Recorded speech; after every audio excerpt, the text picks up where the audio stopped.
तो कहानी की शुरुआत में हमें एक बच्ची खून से लथपथ दिखाई जाती है। नाक से उसका खून बह रहा होता है और अचानक खून वापस नाक में ही जाने लगता है और कहानी का रुख पीछे की तरफ मुड़ जाता है ताकि हमें दिखाया जा सके कि उस बच्ची के साथ आखिर हुआ क्या था। तो ये हजारों सालों पहले की बात है, जब इस जमीन के नीचे की दुनिया में एक प्यारी सी प्रिंसेस अपने लोगों के साथ रहा करती थी। फिर एक दिन उसे जमीन से ऊपर की दुनिया के बारे में पता चला, जहाँ धूप होती है, हवा होती है और ऊपर की तरफ नीला आसमान होता है जो दिन और रात में अलग अलग रंग बदलता है।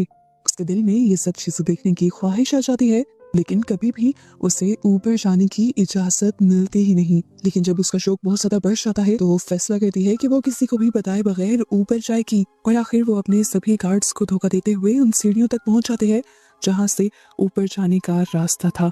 जैसे ही वो जमीन के करीब पहुंची, सूरज की तेज रोशनी उसकी आंखों से टकराई। इस रोशनी को वो बर्दाश्त न कर सकी और उसकी आंखें अंधी हो गई, लेकिन वो फिर भी ऊपर चली गई। ऊपर दुनिया में जाने की वजह से वो जल्द ही बीमार पड़ गई और मर भी गई और फिर उसकी बॉडी को भी ऊपर कोई लेने ना आया और उसकी बॉडी वहीं गल सड़ गई। उसके डैड यानी किंग जानते थे कि उनकी बेटी मर गई है, लेकिन अभी भी वो इस उम्मीद में जिंदा थे कि एक ना एक दिन जरूर उनकी बेटी की सोल लौट कर आएगी, किसी और शक्ल में, चाहे किसी और दुनिया में, और वो अपनी दुनिया में भी लौटेगी और वो उसका आखिरी सांस तक इंतजार करेंगे। जिसके बाद अब बहुत सारी सदियां गुजर जाते हैं और हमें 1944 के वक्त में अफेलिया नामी एक लड़की को दिखाया जाता है जो अपनी मॉम के साथ अपने स्टेप डैड के घर जा रही थी। उसकी मॉम की प्रेग्नेंट होने की वजह से उसकी मॉम की तबीयत बहुत ही ज्यादा खराब होती है और इन्हें रास्ते में रुकना पड़ जाता है। टहलते हुए अफेलिया के पाँव से एक पत्थर टकराता है जिसके ऊपर एक आंख बनी हुई थी। अफेलिया दिखती है कि दूर एक पत्थर को तराश कर एक मूर्ति बनाई गई थी जिसके ऊपर आंख नहीं थी, यानी ये पत्थर उसी मूर्ति का एक हिस्सा था। वो जाकर जैसे ही उस मूर्ति के अंदर उसकी आंख फिट करती है, उसके मुंह के अंदर से एक अजीब सा कीड़ा निकलता है और अफेलिया उसे एक परी समझ लेती है। हालांकि वो ग्रास बग था। इससे पहले कि वो कुछ भी सोच पाती है, अफेलिया की मॉम उसे आवाज देकर बुला लेते हैं और ये लोग यहाँ से निकल जाते हैं। लेकिन अजीब बात है, वो कीड़ा जो अभी अभी निकला था वो अफेलिया का पीछा करने लग जाता है। जैसे ही ये लोग घर पर पहुंचते हैं तो अफेलिया देखती है वो कीड़ा पहले से ही यहाँ था। वो उसे देखने के लिए उसके करीब जाती है और वो कीड़ा अब उड़ते हुए उसे एक अजीब सी जगह पर ले जाता है। ये रास्ता एक खंडर के जैसा था। अफेलिया यहाँ पर उस कीड़े को देखने की कोशिश करती है पर वो अब गायब हो चुका था और इससे पहले कि वो इस रास्ते में और आगे बढ़ जाती, यहाँ पर मर्सिडीज नाम की एक लड़की आकर उसे आगे जाने से रोक देती है। मर्सिडीज उसे आगे जाने से वार्न करती है और बताती है कि ये लेबिरिंथ है, एक भूल भुलैया है और पता नहीं कितनी सदियों से यहाँ है। जो कोई भी इसके अंदर क्या है कभी वापस नहीं आया और तुम्हें भी यहाँ नहीं जाना चाहिए। ये लोग जब वापस घर की तरफ मुड़ रहे थे तो हमने देखा कि वो कीड़ा अभी भी उन पर नजर रख रहा था। घर पर हमें अफेलिया के स्टेप डैड कैप्टन को दिखाया जाता है जो बहुत ही ज्यादा जालिम है। इस टाइम स्पेन की सिविल वॉर का टाइम चल रहा है और कैप्टन सभी गुरिल्ला ग्रुप्स को मारना चाहते हैं जो असल में आम शहरी ही हैं और अपनी हक के लिए लड़ने के लिए वो बागी बन चुके हैं। रेबल्स के यानी बागियों के गुरिल्ला ग्रुप को मारने के चक्कर में वो अक्सर शहरियों को भी मार देते हैं, चाहे वो अपनी जान की भीख भी मांगते रहे और ये बताते भी रहे कि हम रेबल्स नहीं हैं। और अगर उनका सच कैप्टन के सामने आ भी जाए कि वो मासूम थे, कैप्टन को फिर भी बुरा नहीं लगता। पता चलता है कि कैप्टन को अफेलिया भी नहीं पसंद और वो अफेलिया की मॉम का भी खास ख्याल नहीं रखते। इस टाइम वो प्रेग्नेंट भी हैं। इस सब के बावजूद वो अफेलिया की मॉम को धमकी देते हैं कि अगर उनका बेटा पैदा नहीं हुआ तो वो उन्हें घर पर भी नहीं रहने देंगे। यहाँ हमें एक ट्विस्ट पे पता चलता है, मर्सिडीज जो कि एक मेड है वो भी असल में गुरिल्ला ग्रुप के लीडर की बहन है और यहाँ काम वो इसलिए करते हैं ताकि वो यहाँ की सारी इंफॉर्मेशन गुरिल्ला ग्रुप को दे सके। यहाँ तक कि इनके डॉक्टर भी गुरिल्ला ग्रुप के साथ ही मिले हुए हैं। खैर रात हो जाती है और हमें दिखाया जाता है कि अफेलिया जब अपनी मॉम के पास सोने की तैयारी कर रही थी तब वो नोटिस करती है कि वो कीड़ा जो बार बार उसके पास आ रहा था वो उसके रूम में था। वो उसे गौर से देखती है और समझने की कोशिश करती है कि आखिर ये है कौन। वो परियों की कहानियों में इतना खोई रहती थी कि उसे हर चीज परी लगती थी। वो अब अपनी परियों वाली किताब खोलती है और उस कीड़े से पूछने की कोशिश करती है कि क्या तुम परी हो। वो कीड़ा अब परी को देखते ही परी बन जाता है और अफेलिया को अपने साथ चलने का इशारा करता है।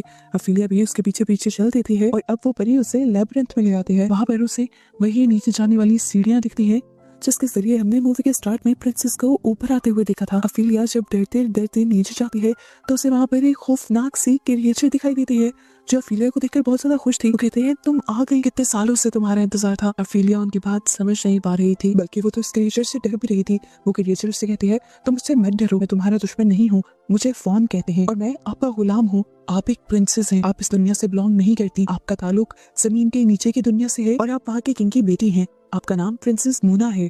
अफीलिया कहती है ये सच नहीं, मेरे डैड एक टेलर थे। फॉन कहता है अगर आपको मेरी बातों पे यकीन नहीं तो घर जाकर अपने कंधे पर देखिएगा, वहाँ एक चांद का निशान होगा और इससे साबित हो जाएगा कि आप प्रिंसेस मोना ही हैं। आपके डैड ने आपको अपनी दुनिया में वापस लाने के लिए बहुत से दरवाजे खोले थे और अब एक ही दरवाजा वापस बचा है और वो कुछ पहेलियां हल करने के बाद ही खुलेगा। और साथ में ये भी साबित करना होगा कि आपके अंदर जो अच्छाई थी वो इस दुनिया में आने के बावजूद भी खत्म नहीं हुई। जब आप ये सारी पहेलियां हल कर लेंगी और टास्क को पूरा कर देंगी तो आपकी दुनिया का रास्ता खुल जाएगा और वो दरवाजा तभी खुलेगा जब आप ये साबित करेंगी कि इस दुनिया में आने के बाद आपकी अच्छाई खत्म नहीं हुई। और इसके साथ साथ आपको 3 पहेलियां भी हल करनी होगी। ये सब करने के बाद आप अपनी दुनिया में वापस जा पाएंगी। ये कहकर वो फौरन उसे एक किताब दे देता है जो यहाँ पर बिल्कुल खाली थी। फौरन उनसे कहता है कि जब आप बिल्कुल अकेले हो तब इस किताब को खोलिएगा।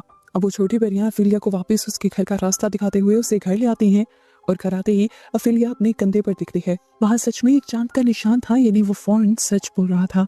अब जब अफीलिया वो खाली किताब खोलती है तो अफीलिया के टच करते ही उसमें लफ्ज पैदा होने लग जाते हैं। उन लफ्जों से उसे उसका पहला टास्क पता चलता है कि उसे इस घर से कुछ दूरी पर जाना है। वहाँ एक बहुत बड़ा अंजीर का दरख्त है जिसकी जड़ के अंदर एक बहुत बड़ा मेंढक है। मेंढक के आसपास 3 मैजिकल गोल्डन कलर के बॉल्स हैं जो उसे मेंढक के पेट के अंदर डालनी है। उसके बाद मेंढक के पेट से एक गोल्डन चाबी निकलेगी जो उसे हासिल करनी होगी और ये उसका पहला टास्क था। पहले टास्क को पूरा करते ही वो मैजिकल ट्री दोबारा से हरा भरा हो जाएगा जो उस मेंढक की वजह से अब सूख रहा है। अफीलिया अब फौरन ही वहां जाती है और उसे वो ट्री मिल भी जाता है। अंदर इतने बड़े से मेंढक को देखकर एक मर्तबा वो डरती भी है, लेकिन वो यहाँ दलदल के अंदर जाकर वो 3 मैजिकल गोल्डन बॉल्स ढूंढ लेती है जिसे मेंढक के मुंह में डालना था।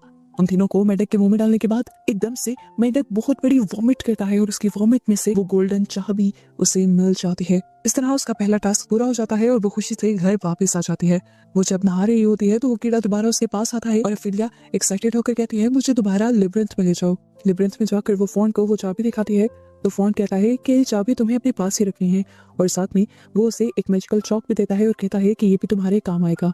ये सब चीजें लेकर वो दोबारा से घर आ जाती है और आते ही उस किताब को खोलती है। जैसे ही उसे टच करती है तो अब वहाँ कुछ भी उभरने के बजाय वहाँ खून ही खून आ रहा था। वो बहुत ज्यादा पैनिक हो जाती है और किताब को बंद कर देती है।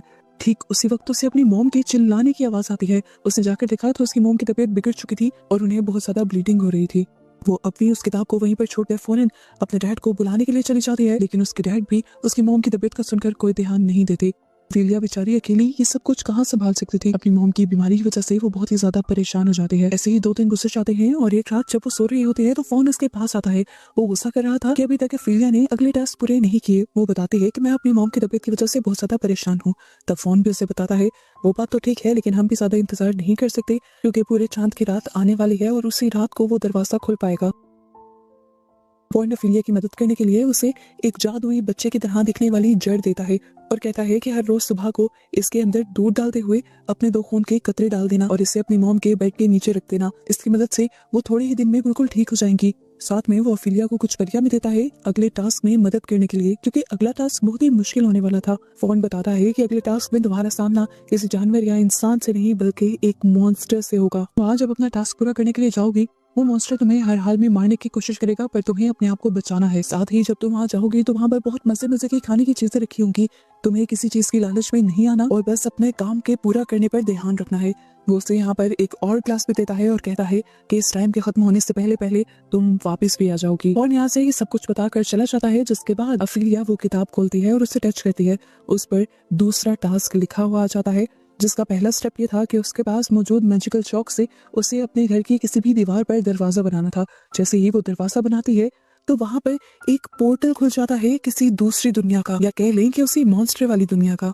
अफीलिया जब उस दुनिया के अंदर जाती है तो देखती है कि एक बहुत बड़े डाइनिंग टेबल के पीछे एक मॉन्स्टर बैठा हुआ है जिसका मुंह एक खाल से कवर है, नाक की जगह 2 सुराख है और मुंह की जगह भी एक कट लगा हुआ है, जबकि उसकी आंखें नहीं है। उसकी आंखें नीचे प्लेट पे पड़ी हैं। वो मॉन्स्टर इस टाइम सो रहा था। अफीलिया उसकी आंखें उठाकर देखती है ये सब बहुत ही ज्यादा क्रीपी था। अफेलिया इन सारी चीजों को चेक ही कर रही थी कि यहाँ पर मौजूद परियों ने उसे कहा कि तुम्हें ये सब नहीं देखना, तुम्हें अपना टास्क पूरा करना है। वो उसे यहाँ पर बने हुए 3 छोटे छोटे दरवाजों की तरफ लेकर जाती हैं और बताती हैं कि इनमें से एक दरवाजे में अपनी वो मेंढक वाली चाबी लगाओ। अफेलिया जैसे ही उस चाबी से उस छोटे से दरवाजे को खोलती है तो अंदर से उसे एक डैगर मिलता है, एक खंजर मिलता है जो सोने का। इन चीजों को लेकर वो यहाँ से जाने ही वाली थी कि तभी उसे टेबल पर पड़ी चीजें देखकर लालच आ गया। वो फोन की वार्निंग भूल गई और उसने वहां से चीजें उठाकर खाना शुरू कर दी। ये सारी चीजें उस मॉन्स्टर की थी। मॉन्स्टर की चीजों को हाथ लगाते ही वो मॉन्स्टर जाग जाता है और अपनी आंखों को अपने हाथों में लगाकर उन हाथों को अपनी आंखों की जगह रख लेता है। मदद से अब वो अफीलिया को देख पा रहा था और अफीलिया की जान के पीछे पड़ गया था। इससे पहले कि वो अफीलिया को पकड़कर मार देता, वो छोटी छोटी परियां उस मॉन्स्टर की आंखों पर हमला कर देती हैं और उसे डिस्ट्रैक्ट करने की कोशिश करती हैं। मौका पाते ही अफीलिया यहाँ से भागती है, लेकिन देखती है कि उसका टाइम खत्म हो गया था और वो जो दरवाजा उसने खोला था वो भी खत्म हो गया है। वो मॉन्स्टर उन बेचारी छोटी छोटी परियों को मार चुका था और अब दोबारा अफीलिया की तरफ बढ़ा था उसे मारने के लिए। पर तभी अफीलिया ने दिमाग चलाया और अपनी मैजिकल शॉक से ऊपर की तरफ एक रोशनदान बनाते हुए अंदर चली गई। ये रोशनदान उसे उसके कमरे में लेकर गया था और इस तरह उसकी जान बच गई थी। टास्क तो उसने पूरा कर लिया था, लेकिन इस टास्क के दौरान 2 परियों को उसने मार दिया था। वो उदास थी। इधर आने के बाद उसने देखा था कि अब सुबह हो चुकी थी। उसने जल्दी से वो जड़ उठाई, उसमें दूध डाला, अपना खून डाला और उसे अपनी मॉम के बेड के नीचे रख दिया। उसकी मॉम को होश भी आ गया, जिसकी वजह से अफीलिया बहुत ज्यादा खुश थी। यहाँ पर अब हमें अफीलिया के स्टेप डैड को दिखाया जाता है, जो अपने जुल्म की आखिरी हदों पे आ गए थे। गाँव वालों को उन्होंने खाने पीने की चीजें और उनकी दवाइयां भी देना बंद कर दी थी, ताकि ये लोग मजबूर होकर गुरिल्ला ग्रुप्स का पता बता दें। और जब इन लोगों के पास खाना नहीं होगा तो ये लोग खाना गुरिल्ला ग्रुप्स को भी नहीं दे पाएंगे और इस तरह आधे से ज्यादा गुरिल्ला ग्रुप्स के रेबल्स यानी बागी भूख के मारे ही मर जाएंगे और इनका काम आसान हो जाएगा। ऐसे करते हुए कुछ दिन गुजर जाते हैं और सारे शहरी बहुत ज्यादा परेशान हो जाते हैं। इसी दौरान वो गुरिल्ला ग्रुप एक बहुत ही बुरी चाल चलते हैं और यहाँ पर आने वाली एक माल गाड़ी को बॉम्ब से तबाह कर देते हैं। और अब जो इन रेबल्स ने किया था, कैप्टन इन्हें छोड़ने वाले नहीं थे। उस समय जब ये लोग वापस अपने ठिकाने पर आते हैं तो आकर इन्हें एक और शौक ही लगता है कि रेबल्स इनका सारा माल गोदाम चुरा कर ले गए थे। ये वही सप्लाईज थी जो इन्होंने शहरियों की रोकी हुई थी। कैप्टन का गुस्सा डबल ट्रिपल हो जाता है और जब कैप्टन ये देखते हैं कि इस जगह का ताला तोड़ा नहीं गया बल्कि चाबी के जरिए खोला गया है, तो अब वो ये बात भी समझ आते हैं कि इन्हीं की कंपनी का कोई आदमी या फिर कोई लड़की मिली हुई है रेबल ग्रुप के साथ। उन्हें याद आता है कि इस जगह की चाबी सिर्फ मर्सिडीज के पास ही होती है, तो ये काम मर्सिडीज का ही था। उन्हें पता था कि गुरिल्ला ग्रुप वो सामान लेकर ज्यादा दूर नहीं भाग पाए होंगे, इसलिए वो अपने फौजी लेकर जंगल में चला जाता है और ये लोग गुरिल्ला ग्रुप्स के काफी करीब आ जाते हैं। ये लोग भी गुरिल्ला ग्रुप्स को मारने के लिए फायरिंग शुरू करते हैं, तो गुरिल्ला ग्रुप्स भी इनके ऊपर फायर करते हैं। इस लड़ाई में काफी सारे फौजी मारे जाते हैं तो काफी सारे रेबल्स। बस एक ही रेबल जख्मी हालत में वहां जिंदा पड़ा रह जाता है और वो कैप्टन के हाथ लग जाता है। कैप्टन उसे उठाकर अपने घर ले आता है और उसे टॉर्चर करते हुए बाकी रेबल ग्रुप्स के बारे में पूछता है, पर वो भी पक्का था, उसने भी कुछ नहीं बताया। अब कैप्टन डॉक्टर को हुक्म देता है कि इसका इलाज करो, इसे बिल्कुल ठीक कर दो ताकि हम इसे टॉर्चर कर सकें और इसके ग्रुप की प्लानिंग पूछ सकें। लेकिन डॉक्टर यहाँ उल्टा ही चलता है और उस आदमी को जहर का इंजेक्शन देकर मार देता है, क्योंकि वो तो खुद रेबल्स के साथ ही मिला हुआ था। अब कैप्टन को जैसे ही डॉक्टर की सच्चाई पता चलती है तो कैप्टन डॉक्टर को गोली मारकर वहीं खत्म कर देते हैं। दूसरी तरफ हमें अफीलिया को दिखा जाता है, जिससे मिलने के लिए दोबारा रात को फोन आया था। फोन उससे बहुत ज्यादा नाराज था। वो कहता है कि तुम अच्छी लड़की नहीं रही, अब तुम्हारे अंदर इस दुनिया वाली लालच आ गई है और इसी लालच में तुमने उस जगह की चीजें उठाकर खाई और पता है तुम्हारी लालच का नतीजा क्या हुआ? वो परियां बेचारी मर गईं और मैं अब तुम्हें तीसरा टास्क नहीं दे सकता, क्योंकि मैं नहीं चाहता कि तुम हमारी दुनिया में जाओ। हमारी दुनिया में ऐसी बेरहम और लालची प्रिंसेस की कोई जगह नहीं। इधर हमें दिखाया जाता है कि अफीलिया की मॉम की तबीयत जैसे जैसे ठीक हो रही थी, वैसे वैसे उनके साथ कैप्टन का रवैया और भी ज्यादा बुरा होता जा रहा था। कैप्टन को यहाँ तक कि अफीलिया की मॉम भी बागी लगने लगी थी और इसी शक की वजह से वो अफीलिया और उनकी मॉम का भी सारा सामान चेक करता है और उन्हें बेड के नीचे वही जादुई जड़ मिल जाती है जो अफीलिया ने रखी थी। वो ये जड़ उठाकर गुस्से में अफीलिया की मॉम के हाथ में रख देते हैं और पूछते हैं ये सब क्या है। उनके पास कोई जवाब नहीं था, इसलिए कैप्टन गुस्से में यहाँ से चले गए और फिर अफीलिया की मॉम ने अफीलिया से पूछा ये सब क्या है। अफीलिया कुछ भी नहीं छुपाती, वो काफी ज्यादा डर गई थी कैप्टन के रवैये से। वो सब सच बता देती है कि जिस तरह वो लेब्रिंथ में गई थी वहां उसे फोन मिला और जो जो उसने किया था वो सब बताती है कि इस जड़ की वजह से ही आप ठीक हो रही हैं। लेकिन अफीलिया की मॉम को इन सारी चीजों पे बिलीव नहीं था। वो उल्टा अफीलिया पर ही गुस्सा करती है और कहती है प्लीज इन परियों की कहानियों से और किताबों से बाहर निकल आओ, ये दुनिया इन चीजों से बहुत चेंज है। ये कहकर वो अफीलिया को गले लगा लेती है और उस जड़ को आग में फेंक देती है। वो जड़ तड़पने लग जाती है और मर जाती है। जड़ के मरते ही अफीलिया की मॉम की तबीयत भी बिगड़ने लग जाती है अफीलिया की मॉम के पास एक बेटा पैदा होता है, जिसके बाद अफीलिया की मॉम मर जाती हैं। अपने मॉम के फिंगर पर अफीलिया बहुत ही ज्यादा दुखी हो चुकी थी। वो अब कुछ भी नहीं करना चाहती थी। वो अब जाकर अपने रूम में लेट जाती है, जबकि यहाँ हमें दिखाया जाता है कि कैप्टन मर्सिडीज को पकड़ लेते हैं और ना महसूस करवाने वाले अंदाज में उसकी इन्वेस्टिगेशन स्टार्ट कर देते हैं। मर्सिडीज भी समझ गई थी कि इन्हें उस पर शक हो चुका है, जल्द ही वो उसे पकड़कर मार देंगे, इसलिए वो रातों रात वहाँ से भागने का सोचती है और जाते हुए अफीलिया को वहां से ले जाने की प्लानिंग करती है, क्योंकि वो जानती है कि अगर अफीलिया यहाँ पर रही तो कैप्टन उसके साथ भी बहुत बुरा सलूक करेंगे। ये दोनों जब यहाँ से भागने ही वाले थे तो जंगलों में कैप्टन ने अपने साथियों के साथ उन्हें पकड़ लिया। क्योंकि अफीलिया उनके साथ थी, इसलिए कैप्टन को लगा कि अफीलिया भी उन्हीं के ग्रुप का एक पार्ट है और वो भी बागी है, इसीलिए वो अफीलिया को बहुत बुरे से ट्रीट करते हैं और एक कमरे में लॉक कर देते हैं। जिसके बाद वो आते हैं मर्सिडीज के पास। वो मर्सिडीज को टॉर्चर करना चाहते थे, लेकिन उससे पहले ही मर्सिडीज अपने हाथ खोल चुकी थी एक छोटे से चाकू के जरिए। वो अब कैप्टन के ऊपर ही हमला कर देती है और यहाँ से निकल जाती है। जिसके बाद मर्सिडीज दोबारा से यहाँ से भागने की कोशिश करती है, पर दोबारा सोल्जर्स उसे पकड़ लेते हैं और अब की बार सोल्जर्स उसे मार ही देते, लेकिन ठीक वक्त पर जंगल में से सभी रेबल्स निकल कर आ जाते हैं और वो आते ही सभी सोल्जर्स पर हमला करके सोल्जर्स को मार देते हैं, उनके घोड़े अपने कब्जे में कर लेते हैं और इस तरह मर्सिडीज को भी बचा लेते हैं। यहीं पर अफीलिया बहुत ज्यादा परेशान थी, क्योंकि जहां वो फंस गई थी वहां से निकलना आसान नहीं था। अब तो उसकी मॉम भी नहीं रही थी उसके दुख सुनने के लिए। उसकी इस तरह की हालत देखते हुए फोन बहुत ज्यादा उदास हो जाता है और एक और मर्तबा उसके पास आता है, उसे गले लगाता है और कहता है कि तुम्हारा दुख देखकर मैं भी पिघल गया, मैं तुम्हें इसलिए एक और मौका दूंगा। इस रात के खत्म होने से पहले पहले तुम्हें अपने भाई को लेकर लैबिरिंथ आना होगा, और अगर तुमने रात के खत्म होने से पहले ये तीसरा टास्क पूरा ना किया तो तुम कभी भी अपनी दुनिया में नहीं जा पाओगी। अफीलिया कहती है कि ये कमरा हर तरफ से बंद है, मैं इस कमरे से अपने भाई के पास कैसे जाऊंगी। तो फोन उसे एक मैजिकल चौक देता है, जिसके जरिए वो अपनी मर्जी की किसी भी जगह पर जा सकती थी। वो वहाँ पर एक दरवाजा बनाती है और सोचती है कि वो अपने भाई के कमरे में जा रही है, और सच में वो उसी कमरे में पहुंच जाती है। यहाँ पर अफीलिया जब अपने भाई को लेकर भाग रही थी तब कैप्टन उसे देख लेते हैं, हालांकि वो उस वक्त जख्मी भी थे। वो उसका पीछा करते हुए जब बाहर आते हैं तो उन्हें पता चलता है कि गुरिल्ला ग्रुप ने उनके ऊपर हमला कर दिया था। वो फिर भी जंग की तरफ नहीं जाते, बल्कि अपने बेटे को बचाने के लिए अफीलिया के पीछे पीछे लेबिरिंथ की तरफ बढ़ने लग जाते हैं। अफीलिया लेबिरिंथ में जब एक अजीब सी दीवार के पास पहुंचती है तो अफीलिया के वहां जाते ही वो दीवार खुल से जाती है और वहां एक दरवाजा बन जाता है। अफीलिया उस दीवार के अंदर जाती है और आगे जाकर उसे फोन मिल जाता है, जबकि कैप्टन जब इस दीवार के पास पहुंचता है तो कंफ्यूज हो जाता है, क्योंकि आगे जाने का तो रास्ता ही नहीं था और अब अफीलिया उसे यहाँ कहीं भी नजर नहीं आ रही थी। इधर फोन अफीलिया को बताता है कि तुम्हें अपने भाई को जख्मी कर उसके खून की 2 बूंदें इस फर्श पर डालनी होंगी और तब तुम्हारी दुनिया का दरवाजा खुल जाएगा। ये सुनकर अफीलिया डर जाती है और कहती है कि चाहे मैं इस दुनिया में हमेशा के लिए रह जाऊं, लेकिन मैं अपने भाई को चोट नहीं पहुंचाऊंगी, उसे दर्द नहीं दूंगी। यहाँ पर फोन उसे इंसिस्ट करता है कि तुम्हें ऐसा करना चाहिए, पर अफीलिया नहीं मान रही थी। ठीक उसी दौरान यहाँ पर कैप्टन भी आ जाते हैं और उनके यहाँ आने पर हमें पता चलता है कि कैप्टन फोन को नहीं देख सकते। वो अफीलिया से अपना बेटा लेते हैं, जिसके बाद अफीलिया को शूट करते हुए यहाँ से बाहर निकल जाते हैं। बेचारी अफीलिया वहीं पर गिर जाती है। कैप्टन जब उस झाड़ियों वाली दरवाजे से बाहर निकलता है तो देखता है कि सभी रेबल्स उसे घेरे खड़े थे। अब मर्सिडीज आगे आकर उसके हाथ से उसका बेटा ले लेती है, जिसके बाद रेबल्स उसे शूट कर मार देते हैं। जब किसिंग कट होकर हमें दोबारा से अफीलिया को दिखाया जाता है, जो अब जमीन पर गिरी हुई थी और उसके नाक से खून निकल रहा था। ये वही सीन है जो मूवी के स्टार्ट में दिखाया गया। वो बिल्कुल मर रही थी और इस टाइम पर उसे एक अजीब सी आवाज आती है, जिस आवाज को वो पहचान पा रही थी। ये आवाज उससे कह रही थी, उठो मेरी बेटी, तुम अपनी दुनिया में आ गई हो। अफीलिया जब अपनी आंखें खोलती है तो देखती है कि वो एक बहुत ही खूबसूरत महल के अंदर खड़ी है। ये असल में जमीन के नीचे की दुनिया थी। फाइनली वो अपनी दुनिया में वापस आ चुकी थी। वो हैरान थी कि वो तीसरा टास्क पूरा किए बगैर इस दुनिया में कैसे आ गई।